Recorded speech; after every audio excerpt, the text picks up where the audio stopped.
वाल्मीकि से रामायण लिखबैलो, मूर्ख कालिदास जी के ज्ञानी बनैलो।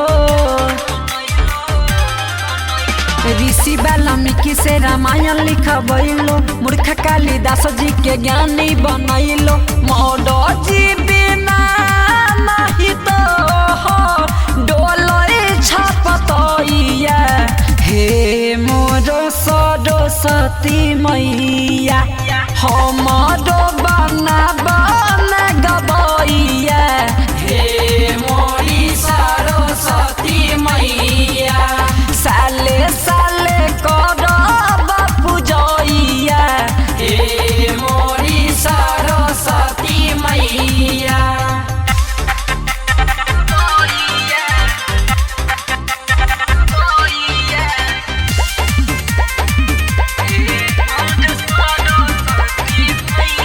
सुखल बगिया के फूला खिला बैछो, सब भगतन के असरा पूरा बैछो।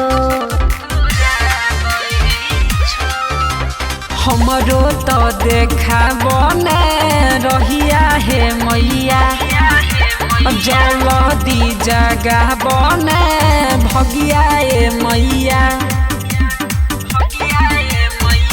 हो सात सुर के रचैया, हे बिना डाली मैया हमरो पफेदन नजरिया, हमरो बना गबैया, हे मोरी सरस्वती मैया हमरो बना गबैया, ए मोर सरस्वती मैया।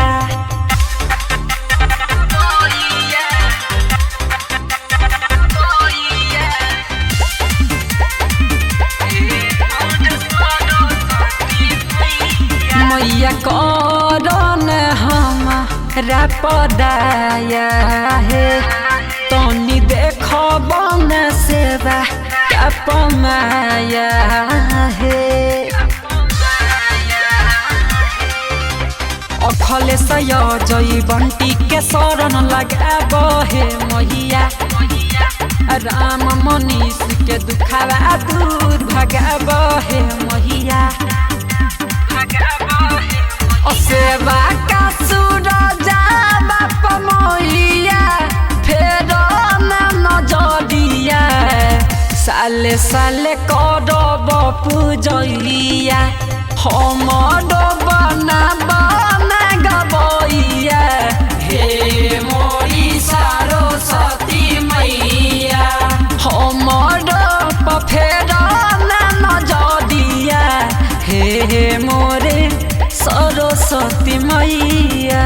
जय मां चंडिका रिकॉर्डिंग स्टूडियो, राजा सुन वर्षा।